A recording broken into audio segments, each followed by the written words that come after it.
warahmatullahi wabarakatuh. Alhamdulillah, alhamdulillahirabbil alamin. Pagi hari ini Allah takdirkan kita semuanya untuk bisa melaksanakan sholat subuh berjamaah dan dilanjutkan kaji tafsir Al-Quran. Semoga kehadiran kita dicatat oleh Allah menjadi amal yang baik, dicatat oleh Allah sebagai menghapus dosa-dosa kita, dan semoga anak keturunan kita, keluarga kita dijaga oleh Allah Subhanahu wa ta'ala. Amin amin ya rabbal alamin. Bapak Ibu jamaah sholat subuh Masjid Al-Ikhlas dimuliakan oleh Allah, kita insya Allah ke depan kita membahas surah Al-Fatihah sudah selesai. Permintaan urus kita tidak mengkaji urut dari Al-Baqarah, Al-Imran, An-Nisa, tetapi kita akan mengkaji surah Mansur dulu. Jadi Yasin, Waqi'ah, Al-Mulk, Al-Kahfi kita akan mengkaji yang biasa dengan baca. Pagi hari ini kita akan mengawali dengan tafsir surah Yasin. Tetapi yang kita kaji adalah tafsir Jalalain, tetapi kita urut sesuai dengan ayat surah-surah yang sering baca. Waqi'ah setelah maghrib, Yasin malam Jumat, termasuk Al-Kahfi ketika malam Jumat juga. Kemudian nanti insya Allah kita akan mengkaji 5 surat, mungkin kita akan kaji. Nanti lihat bagaimana urutan berikutnya. Nah, pembahasan kita pada pagi hari ini adalah surah Yasin. Ada satu hadis Rasulullah SAW, Iqra'u Yasin ala mautakum, bacakanlah surah Yasin atas orang-orang yang meninggal di antara kalian. Dari hadis ini saja ada khilaf. Ini iqra'unya apa ketika orang mau ngazan atau sudah meninggal. Sama kayak hadis Rasulullah, laqinu mautakum la ilaha illallah. Ini juga sama. Talqinnya ini apakah talqin menuntun ketika orang nazar atau ketika orang sudah meninggal dunia. Jadi pada dasarnya di dalam Al-Quran itu surah-surah yang ada itu Allah kasih yang namanya khosois, yang namanya kekhususan. Ayat kita di dalam ada ayatul kursi, Allahu la ilaha illa huwal hayyul qayyum. Ada juga di dalam akhir surah Baqarah yang luar biasa khasiatnya, yang sering kita baca dapat dengan tahmid billahi ma fis samawati wa ma fil. Al-Quran memiliki kekhususan, memiliki keistimewaan di antara ayat-ayat yang ada, di antara surah-surah yang ada. Baik, saya baca dulu surah Yasin ayat 1 sampai 12. Nanti kita akan kaji apa aja yang terkandung di dalam surah Yasin. A'udzu billahi minasy syaithanir rajim. Bismillahirrahmanirrahim. Yasin. Yasin ini bacaannya bisa dua. Yasin, Yasin wal Qur'anil Hakim. Diluangkan. Itu juga bacaan yang lain. Innaka على صراط مستقيم.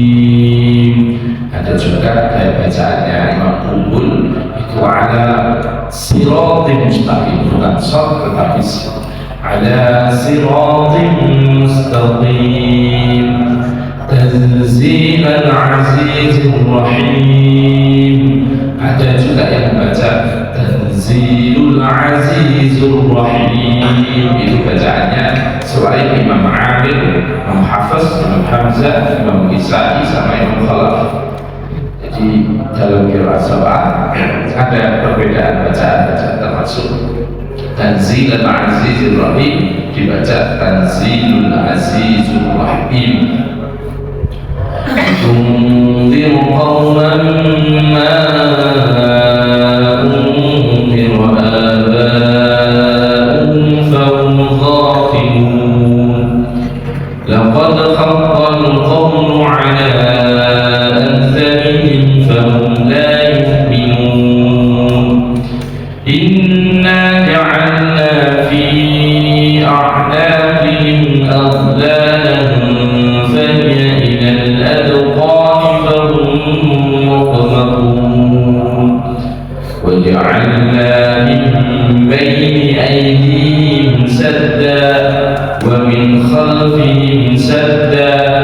Ada yang baca Inna waja'alna min baini aydihim sudda, dibaca tomasinnya. Itu bacaannya dari selain Hafiz, Hamzah, Kisai sama Khalaf, bukan sadda tapi sudda. فأغشيناهم فهم لا يبصرون وسواء عليهم أأنذرتهم أم لم تنذرهم لا يؤمنون إنما تنذر من اتبع الذكر وخشي الرحمن بالغيب فبشره بمغفرة وأجر كريم. إنا نحن نحيي الموتى ونكتب ما قدموا وآثارهم وكل شيء أحصيناه في إمام مبين. Sadaqallahul Azim.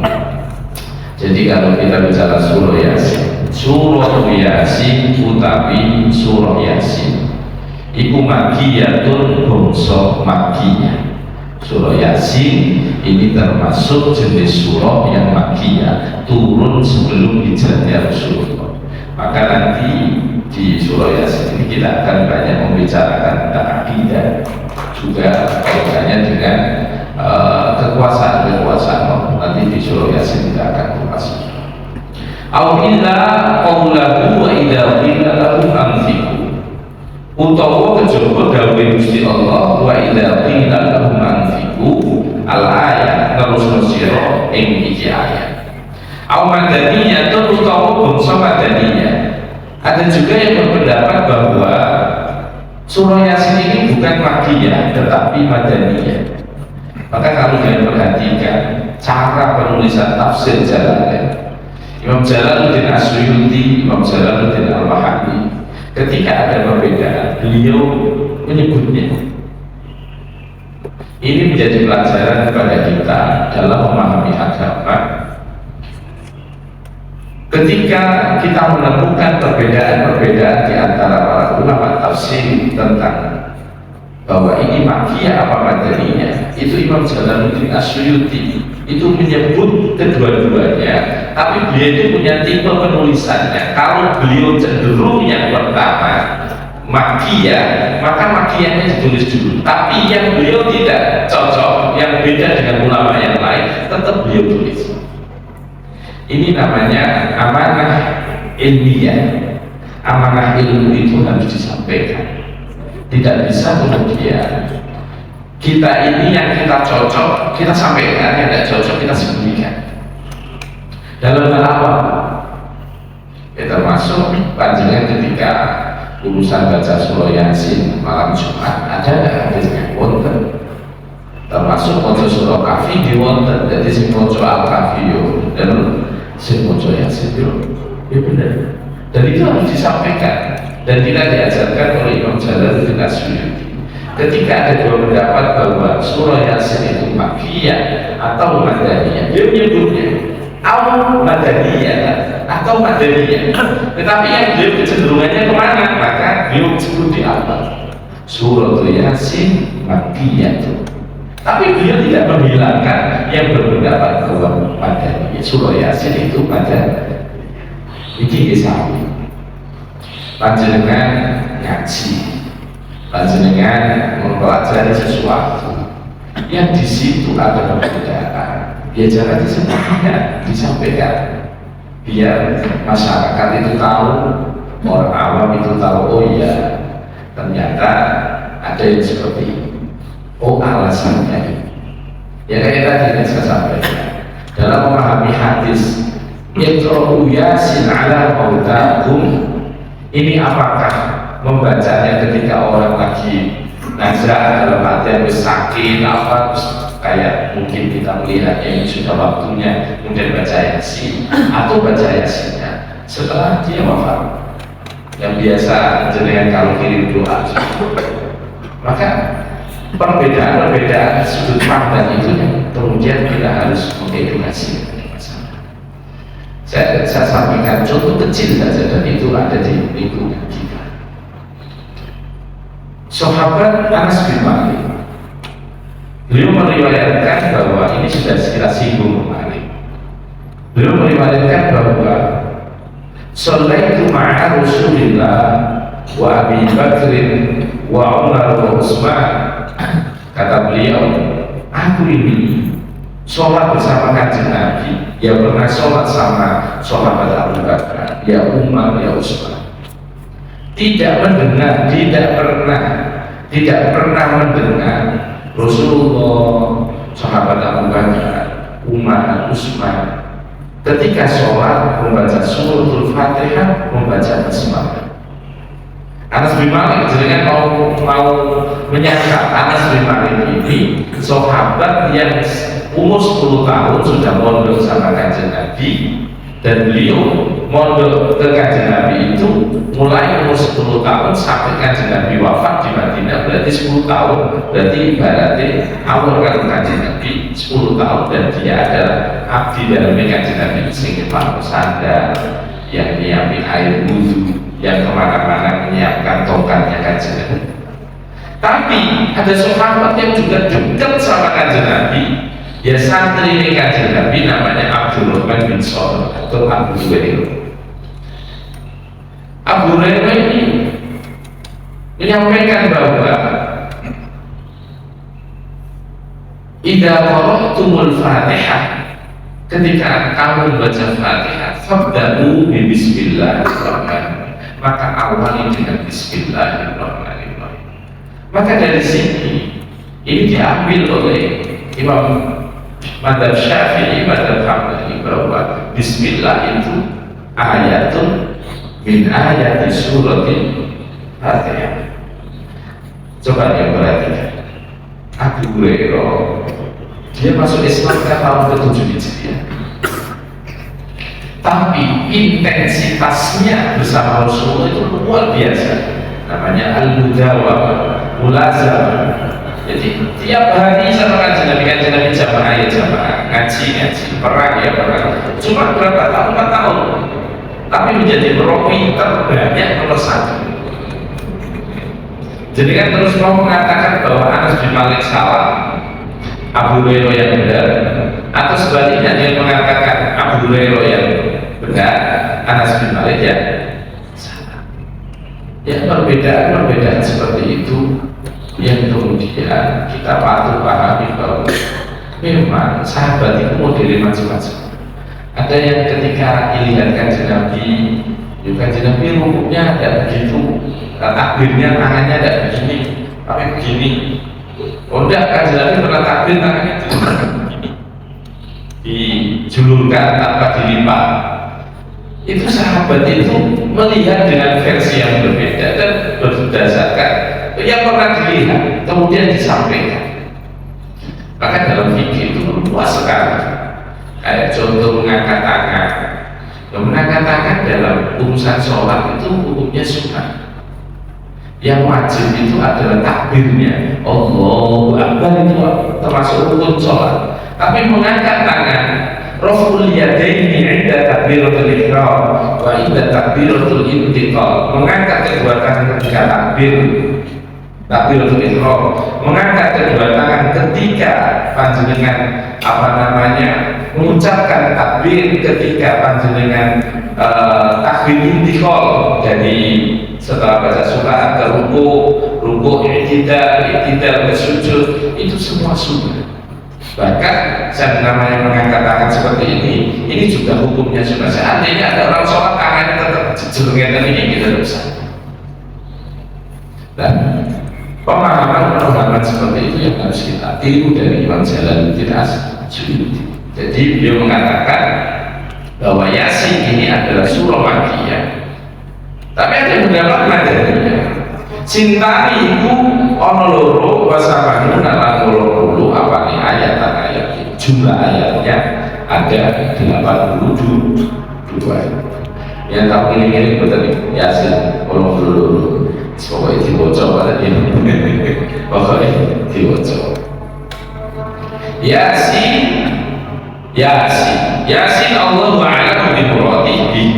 Yasin utawi surah Yasin utawi Yasin iku Allah ta Gusti Allah iku alam kang luwih udane di muradi kelawan kang den karepake iki Yasin kelawan kang den karepe Allah bihi kelawan iki Yasin. Iki termasuk namine kalau kita dalam Al-Qur'an kita belajar tajwid namanya apa? Yasin Fawatihus Suwar. Yasin Alif Lam Ra Alif Lam Mim Shad. Ini namanya al-huruf al-muqatta'ah. Dan kita dalam tajwid mengenal dengan istilah fawatihus, pembuka dari surah-surah. Kata beliau Imam Jalaluddin As-Suyuti, ini kalau Yasin ini Imam Jalaluddin Al-Mahalli. Karena Imam Jalaluddin Al-Mahalli tulis itu dari abad 16 sampai surah Fatihah. Kata beliau, yang mengetahui Yasin artinya apa itu Allah. Ini yang kemudian kita mengenal dalam dalam ilmu tafsir, ilmu Al-Quran kita menyebut dengan istilah ayatul ahkam atau masuk ayat mutasyabihat. Ini di dalam Al-Quran seperti ini. Jadi ulama hati-hati ini Yasin artinya apa? Allahu a'lamu bi muradihi. Jadi Imam Jalaluddin hampir kalau kita kata Imam Jalaluddin As-Suyuti hampir dia itu mengambil pendapat-pendapat yang mayoritas, pendapat-pendapat yang kuat. Jadi dengan kalau tengok di mana pun sekarang kitab tafsir yang paling banyak dikaji adalah tafsir Jalalain yang pagi ini kita kaji. Jadi bukan usah khawatir sebenarnya kandungannya di tafsir Jalalain, karena tafsir Jalalain itu sekarang kita ingin mengambil pendapat-pendapat yang kuat, pendapat-pendapat yang kuat. Wal Qur'anil Hakim, lan demi Al-Qur'an Al-Hakim kadhen hukum ayil hukam iki sekadhen hukum diaji binal demi kelawan keagungane apa iki nazar wa badi'il ma'ani lan indai biro-biro makna. Demi Al-Qur'an yang penuh hikmah, yang di dalamnya penuh keindahan katanya, keindahan strukturnya, keindahan maknanya. Inna kasana menisiro ya Muhammad bin Muhammad laminal mursalina iku yukti setengah saking biro-biro wongkat dan putus kabeh. Jadi ayat ini, ayat pertama Yasin wal Qur'anil Hakim itu turun gara-gara ini. Kalau kita tafsir Jalalain dan disebut tafsir ini disebut. Jadi ada riwayat, ada asbabun nuzulnya, diriwayatkan oleh sahabat Abdullah bin Abbas. Abdullah Ibnu Abbas itu termasuk sepupu Kanjeng Nabi. Baik ini Sayyidina Ali punya bapak Abi Thalib. Abdullah punya bapak namanya Sayyid Abbas. Sayyid Abbas ini adiknya namanya Kanjeng Nabi yang paling kecil.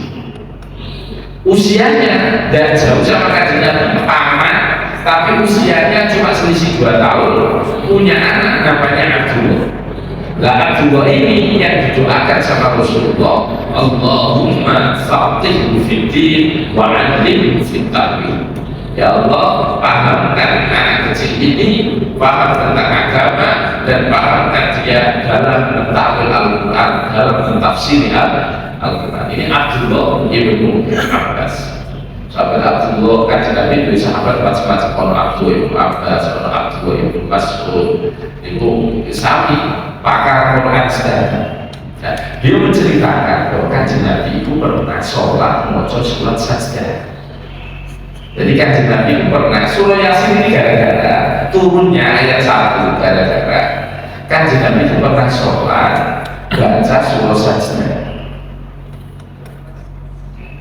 Atau Kanjeng Nabi mengeraskan bacaan itu. Fajah baru bil qira'ati hatta yata'adda bihi nasun min Quraisy. Sampai orang-orang Quraisy itu dengar itu sakit hati, merasa tidak nyaman. Maka langsung Kanjeng Nabi diparang. Itu sopo sing maca. Habis itu ternyata mereka ini mau apa, ibarat kata itu mau menangkap Kanjeng Nabi, tiba-tiba tangan mereka wa'idan aydihim majmu'atun ila anakihim wa'idan bihim umyun la yusir. Ternyata tiba-tiba tangan mereka itu gini, mereka di lehernya kemudian sampai ke sini, jadi kayak beginilah tangan mereka ini. Tiba-tiba tangan mereka kaku, mereka kemudian tidak bisa melihat karena kepingin nih ngangkat Kanjeng. Tiba-tiba tangannya mengikat, kemudian matanya tidak bisa melihat. Faja'u ila Nabi sallallahu alaihi wasallam. Maka kemudian mereka mendatangi Kanjeng Nabi, tapi posisinya dibuat oleh Allah tidak bisa bergerak, tangannya terikat, kemudian matanya tidak bisa melihat. Maka turun ayat Yasin wal Qur'anil Hakim innaka laminal mursalin. Muhammad, demi Al-Quran yang penuh kebijaksanaan, bahwa sesungguhnya kamu adalah bagian dari Rasul-Rasul yang diutus oleh Allah Subhanahu wa Ta'ala. Jadi Kanjeng Nabi itu perjuangannya Masya Allah, diancam, disakiti, diembantu ekonomi dan lain-lain. Ini Kanjeng Nabi Muhammad Sallallahu Alaihi Wasallam. Jadi kalau jadikan problemnya kan problem personal, penyambut kawin, bangkrut, problemnya personal kan? Kanjeng Nabi tidak, problemnya itu problem sosial yang itu berefek ke pribadi. Itu Kanjeng Nabi.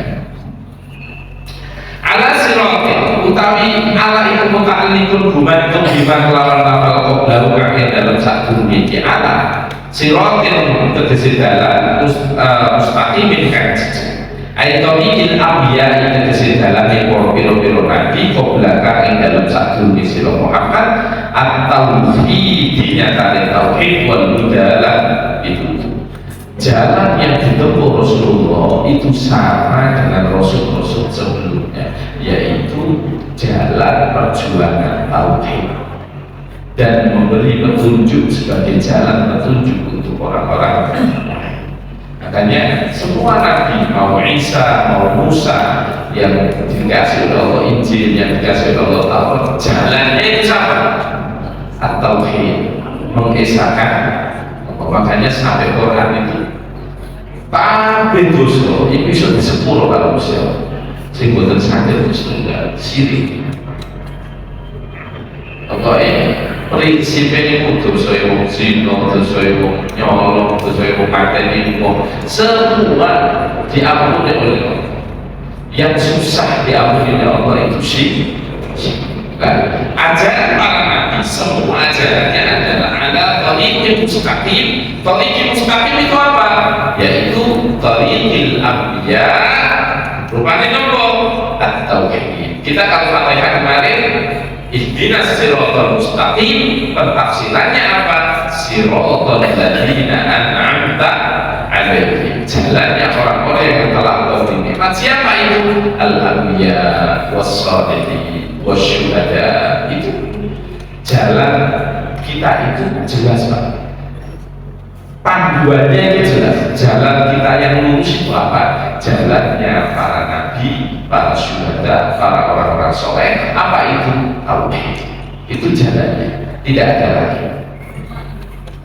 Wa takidu kami takkid ini maksudnya minal mursali bil qasami kelawan qasam wa ghairi lan ya'ti qasam raddu niku nolak niku lil kufar kedue ucapan biro-biro kafir lahu marang kanjeng Nabi lasta mursala lasta wa sira Muhammad mursala iku minangka utusan. Kata orang-orang kafir mengatakan Muhammad lasta mursala, Muhammad kamu itu bukan seorang rasul.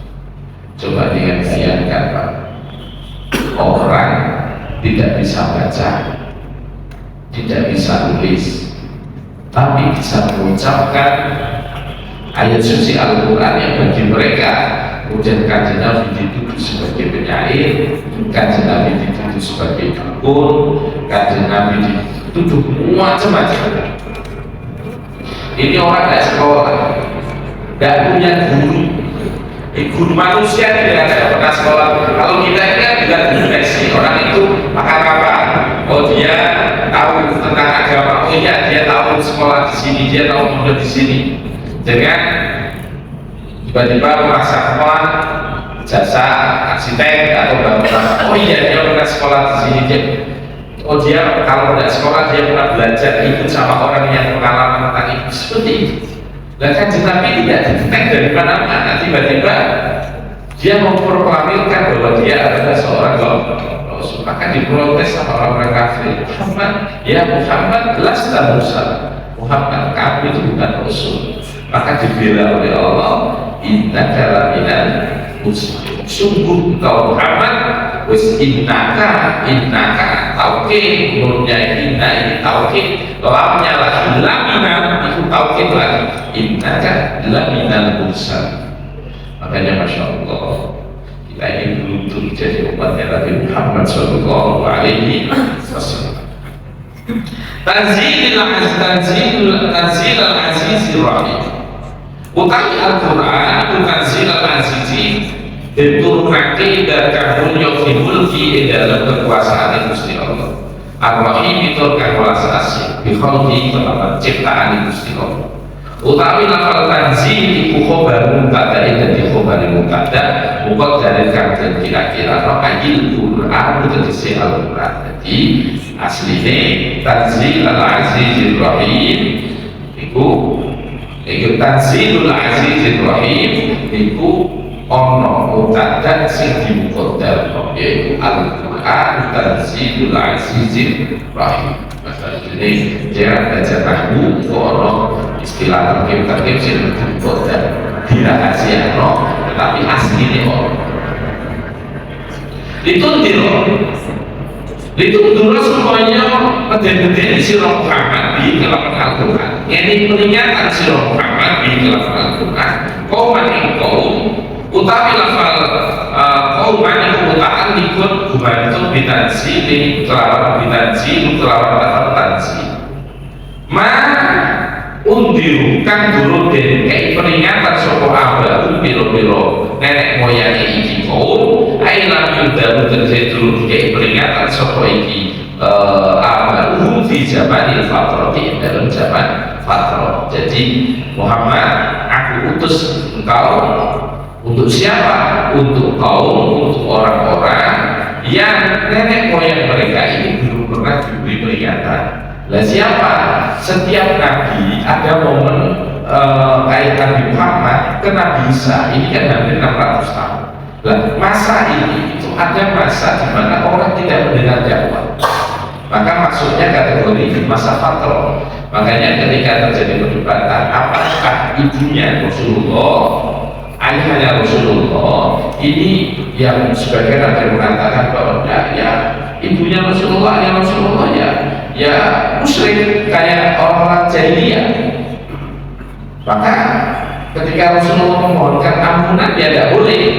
Ada beberapa seperti itu yang kayak kita Ahlussunnah wal Jamaah kayak dalam mazhab Syafi'i berpendapat itu masa fatrah itu adalah masa di mana orang tidak pernah mendengar dakwah, maka dia tidak kena hukum, dia tidak kena.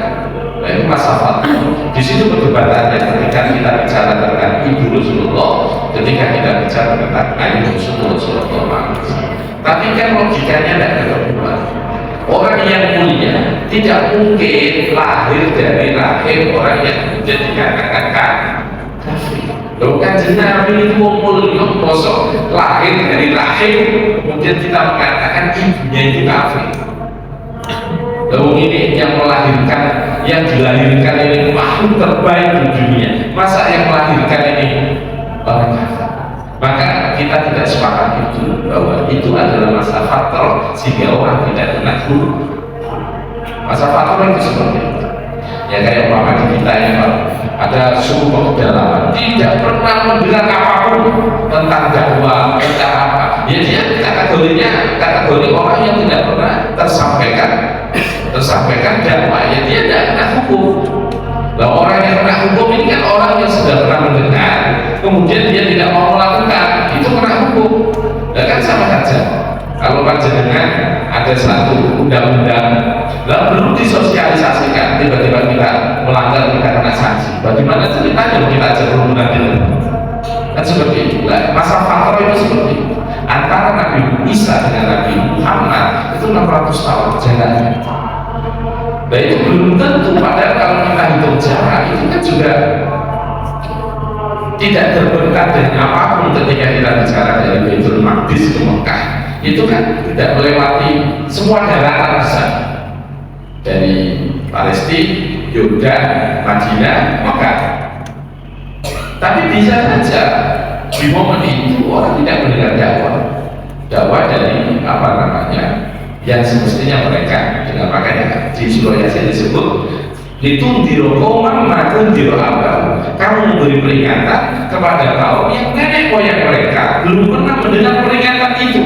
Maka mereka apa yang terjadi? Fahum mengutami iki kaum ayil qaumi fa'il qaum tegese kaum iku gofilun apa dolali yakin. Karena mereka tidak pernah mendengar peringatan, maka mereka lupa. Anil iman yang ada saking iman, wah bilang itu mereka lupa dari keimanan. Padahal, tapi kalau kita hitung jarak Nabi Ibrahim yang belum pernah di Mekah, itu kan jauh banget, ribuan tahun. Jadi orang itu bisa mengalami fase-fase. Kita sendiri lah Pak, orang Jawa yang ada di Jawa ini. Jadi dulu kita ini mayoritas Hindu, Buddha, kami Islam. Ya kita beruntung mendapatkan dakwah dari sana sehingga kita tahu tentang syiaris.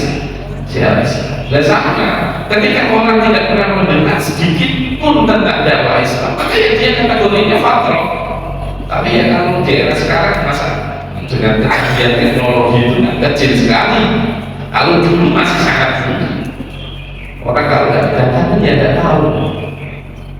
Kalau jenengan nanti belajar tafsir jalan nanti kalau di surah Nisa itu zaman jahiliyah itu aneh-aneh. Orang kalau nikah, orang kalau nikah punya suaminya meninggal, istrinya kejanda, ini boleh diwaris sama keluarganya laki-laki, diwaris. Jadi dia itu boleh dinikahi sama keluarganya laki-laki. Kalau mama dia ingin dinikahi laki-laki lain, maka harus izin keluarganya laki-laki. Dianggap barang warisan.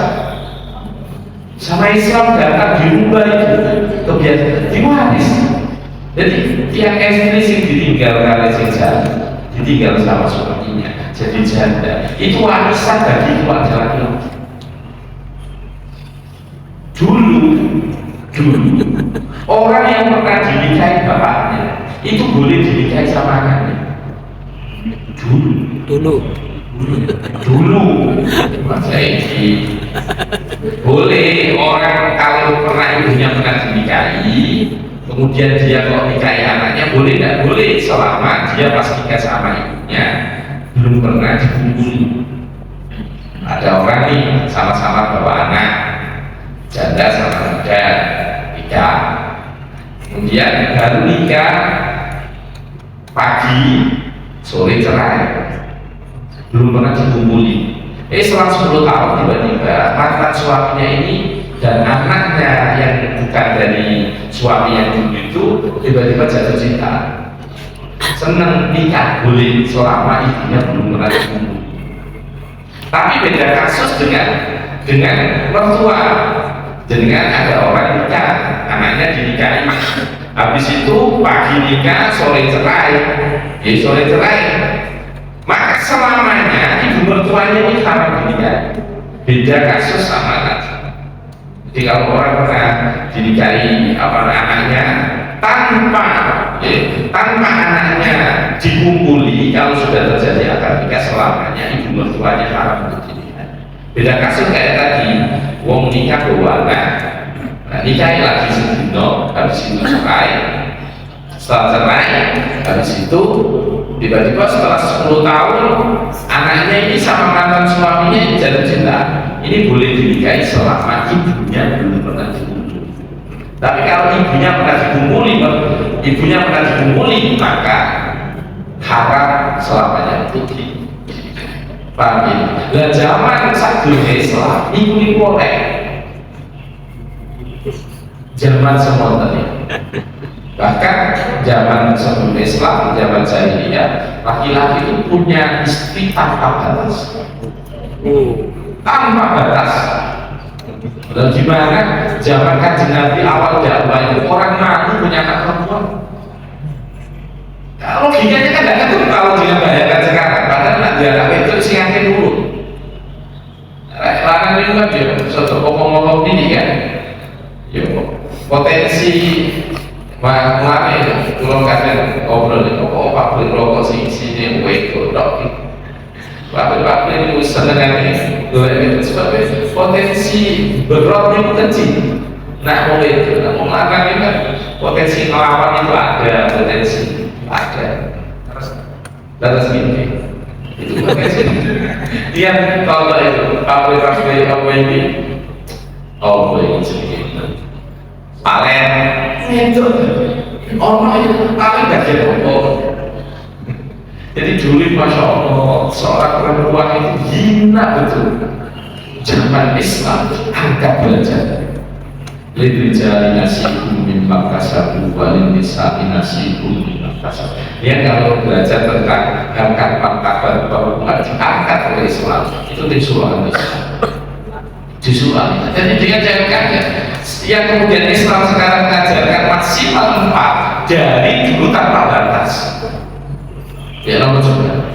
Dari dulu tanpa batas jumlah menikahi perempuan dibatasi sama Islam cuma 4. Itu pun masih ada syaratnya. Wa in khiftum alla ta'dilu bahwa tidak nakon kuatir seorang adil siji. Potensi manusia itu laki-laki itu tidak bisa susah bahasa Quran jelas kok kamu khawatir wa in khiftum alla ta'dilu nakon khawatir seorang adil maka siji lagi prinsip adil itu secara syariat itu apa? Fi maskanin wa malbasin wa mat'amin wa masyrabin tempat tinggal, sandang, pangan, teori ini Pak berarti tiang itu nak kepingin betul apa ini kira-kira terjadi iya cerita kan sebabnya ini kan agak asli-asli sih orang kok kiamat kalau ini gimana Pak gara-gara jadi kenapa olah ya apa ya Pak? Oke.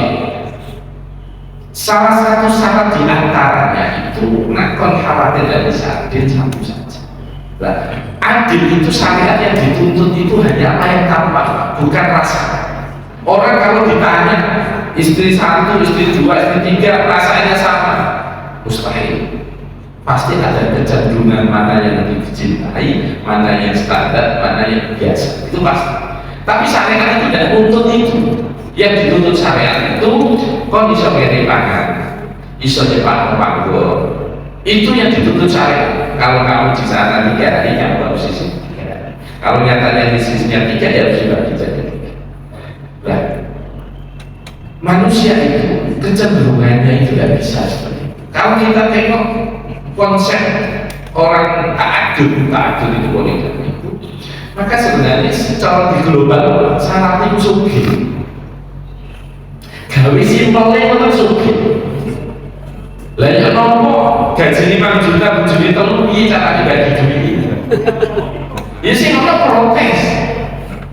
Lah wong syariat itu mensyaratkan yo kayak panggo, yo kayak panganan, jaminan, pakaian, anak-anak dijamin. Berarti kalau maaf, kalau di sini cuma dikasih 1 juta, di sini dikasih 2 juta, ya tidak adil. Yang namanya sakinah mawaddah warahmah ya tidak ketemu. Yang mestinya pernikahan itu lintas kudu ilaiha, sing ono malah bebarengan, boten malah sakit. Dan saya punya teman itu, masya Allah, kita memang tidak mudah menjadi seorang istri. Saya punya kenalan baik, sudah sepuh. Sampai mentok jedong itu dengan kalimat pokoknya nanti ngomong ya tak rambut Pak Ustaz, nanti jogo bisa urusan sini jogo, karena setelah ini suci ada nikah cepat ya itu omat dicepai, mobil dicepai, bulanan dicepai, sehingga atur menggawini sebulan lagi nikah langsung cepai, omat cepai, mobil cepai, kebutuhan sama. Ini syarat-syarat selesai sebenarnya. Tapi kadang sing paling sempurna omat yang berjuang pertama, yang merintis pertama, dia sukses dan lain-lain. Dan dia jalan yang kadang lagi. Kenapa? Lali. Kadang lah, apa lali? Tapi ini masya Allah ya itulah pinter-pinter seorang perempuan, pengen sing lanang, pinter-pinter lanang, ngerambut sing wedok. Memang sekali lagi pernikahan itu bisa sebagai solusi, tapi juga bisa menjadi musibah. Pernikahan itu bisa menjadi wajib, tapi juga bisa menjadi haram. Kapan menjadi wajib? Ketika dia takut jatuh kepada perzinahan, maka nikah itu menjadi wajib. Nikah bisa menjadi haram ketika dia nikah niatnya untuk menyakiti perasaan orang lain. Memang niatnya memang membuat saya. Kadang ada orang nikah, Ustaz, nikah paling tak ganti itu dosa, tidak boleh, haram. Jadi Kanjeng Nabi itu diutus oleh Allah untuk berdakwah kepada seluruh manusia, bukan hanya orang Arab, tetapi seluruh manusia. Bahkan sebagian ulama mengatakan termasuk kepada bangsa jin, termasuk kepada bangsa jin. Karena bangsa jin kan orang diutus Rasul, yang ada yang bangsa jin ya ulama, orang soleh itu ada. Yang diutus Rasul itu kan yaitu apa namanya para nabi, dan Nabi Muhammad itu dakwahnya juga termasuk pada bangsa jin. Maka linasi wal jin pun begini ternyata awal itu yang mau ayat 11 kayaknya ada ayat 6 ini. Monggo pertanyaan silakan. Monggo Pak. Ini mulai dari Yasin. Kalau bahas pernikahan. Iya. Yasin itu sing akeh di Indonesia. Iya. Monggo. Jadi Ustaz, jadi ketika laki-laki itu nikah, kemudian semua tanggung jawab dan dosa istri dan anaknya akan ditanggung oleh suaminya. Nah, kemudian ada seorang laki-laki beranggapan lebih baik dia tidak usah nikah karena beratnya tanggung jawab seperti itu. Baik, silakan. Tiga pertanyaan, silakan kalau ada. Monggo sebentar balik. Sebelah kiri, betul Pak. Oke, ibu-ibu wonten ibu-ibu. Masalah wonten. Silakan, monggo. Masalah penjelasan Yasin tadi dibedakan. Sekalian mengunjungi waktu syuruh ini kita isi pertanyaan.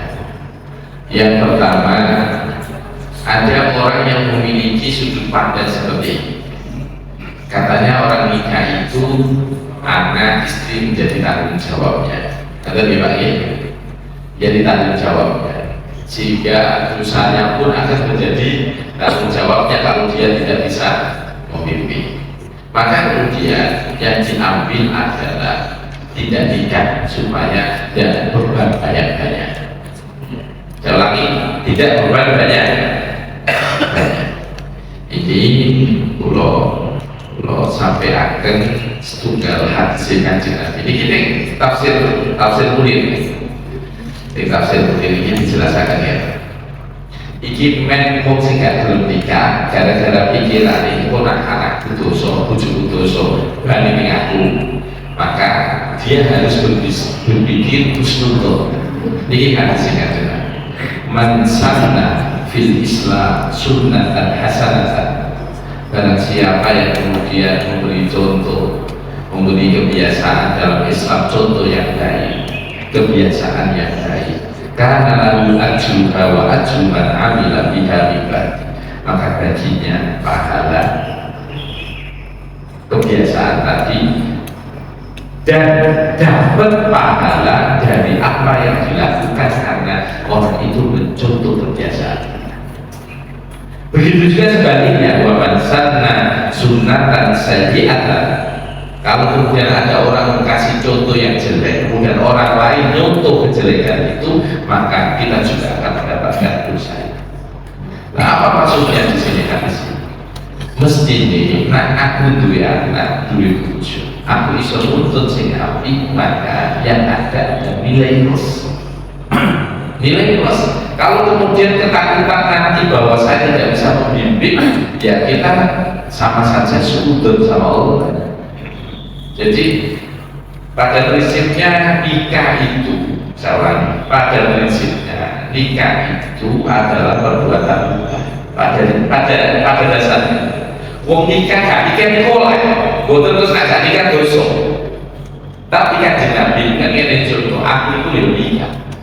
Dulu itu ada sahabat Rasulullah, kebiasaan itu ekstrim Pak. Kalau pagi itu puasa, kalau malam sholat. Seperti itu. Bujuni laporan nikah Nabi, bujuku mau mikir ada yang puasa, ada dalam sholat. Ini yang kajian Nabi nangkep, berarti buju tidak direngkat.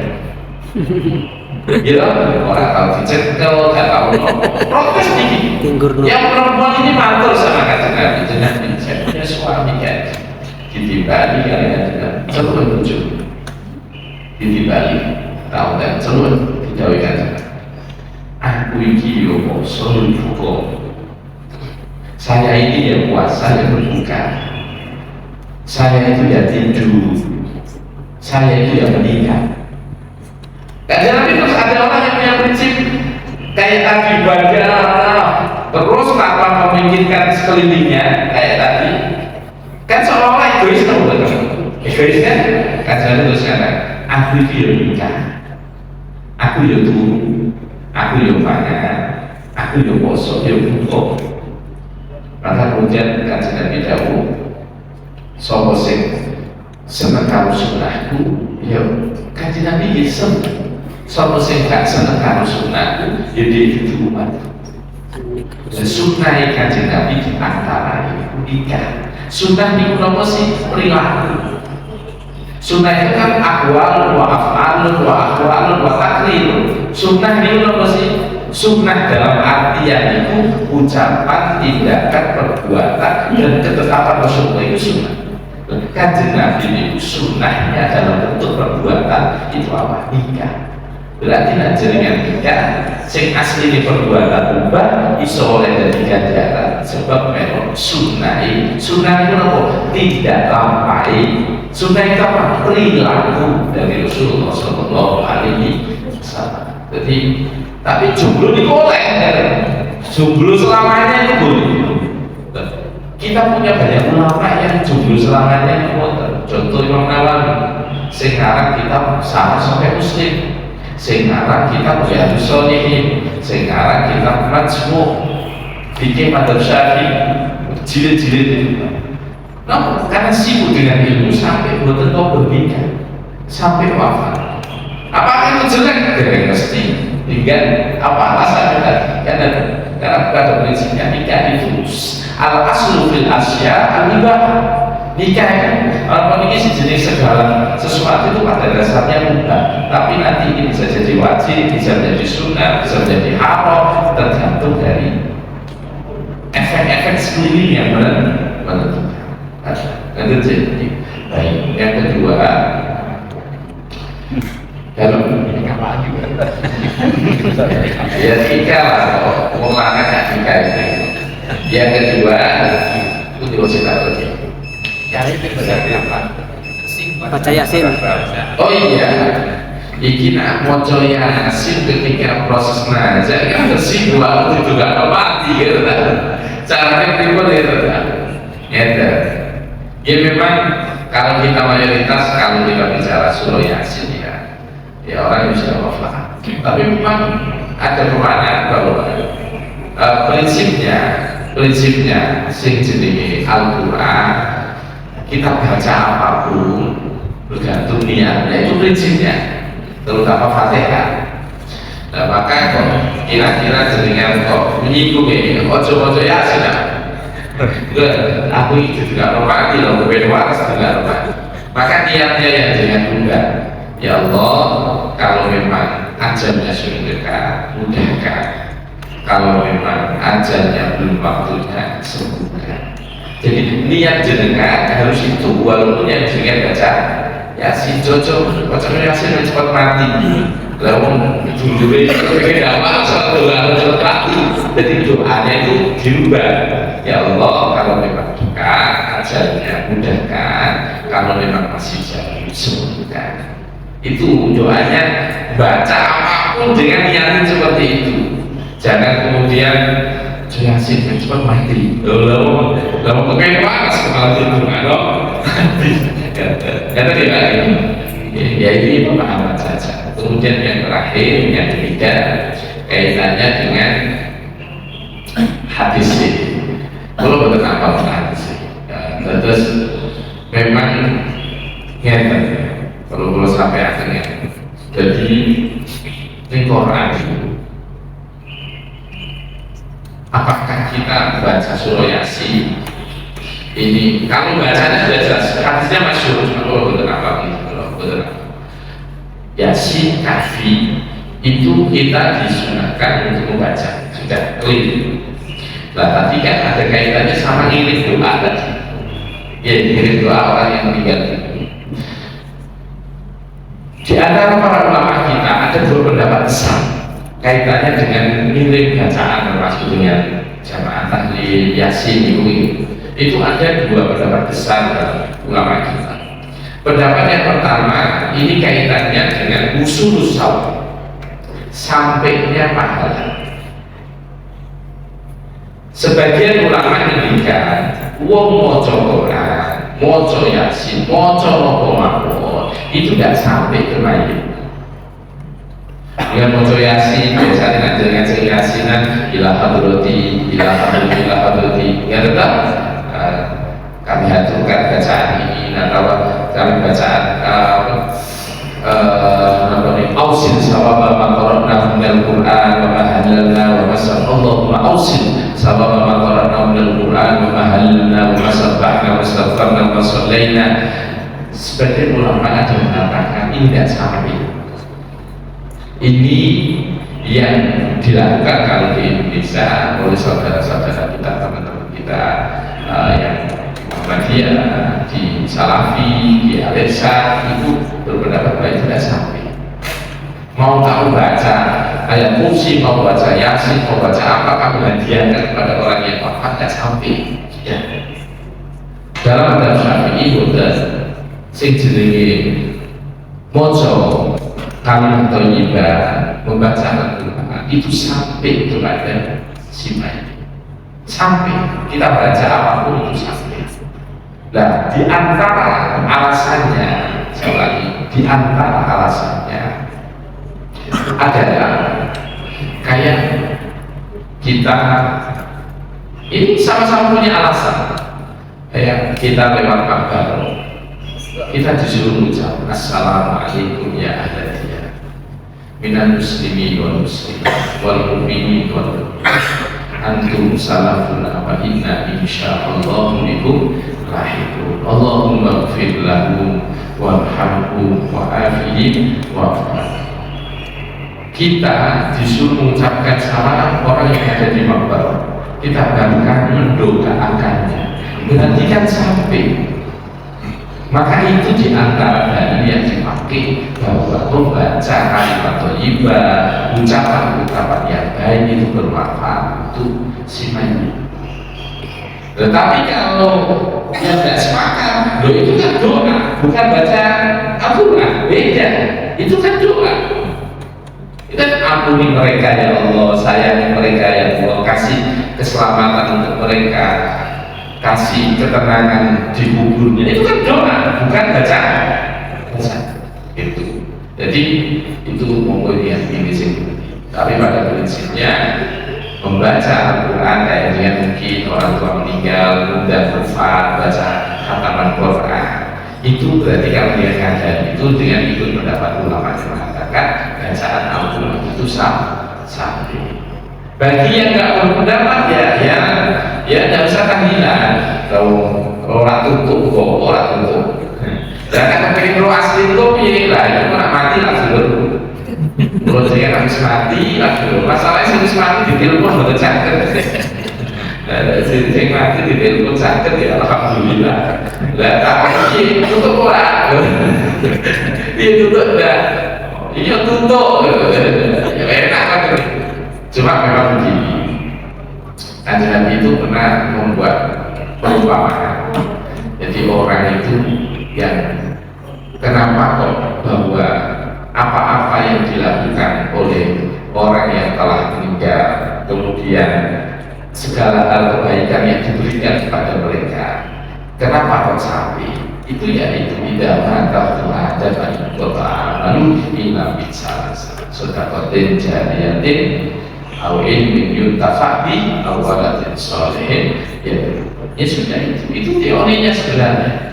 Lah orang yang sudah meninggal kemudian anaknya pintar, sudah saya wakaf 5 juta untuk masjid untuk orang tua saya. Saudara aja sampai masa kalimat thayyibah tidak sampai itu gimana? Jadi kan itu wakaf kami untuk masjid atas nama ibu saya. Sampai atau tidak? Sampai apa tidak? Sampai kan ini? Lalu saudara saya, ini aja sampai, masa kalimat thayyibah tidak sampai? Masa kalimat keramik 5 juta dengan kalimat thayyibah itu pahalanya lebih besar kalimat thayyibah. Itu kalimat thayyibah, kalimat-kalimat yang baik-baik dari Allah Subhanallah, alhamdulillah. Itu saudara keramik cuma 5 juta aja sampai. Wakaf atas nama si mayit sampai. Lalu sebenarnya kalau tidak sampai ya tidak usah, ini tidak sampai, jangan di atas namakan si mayit. Nah katanya kalau sudah mati sudah tidak bisa terima apa-apa, sudah close. Tetapi teman-teman yang di sekeliling kita, kalau ada pembangunan, ada acara apa atas namakan orang tua, kalau sing kalimat thayyibah belum tapi nak sedekah kan repot. Kalau bodoh-bodoh keambil bodoh-bodoh keambil. Contoh betul saya haji orang sebelumnya bisa dibatalkan, ini haji apa kebaikan sampai kan kepada si mayit yang dibatalkan sampai. Nggak usah baca Al-Quran dan sampai. Padahal yang jalanin siapa? Orang lah.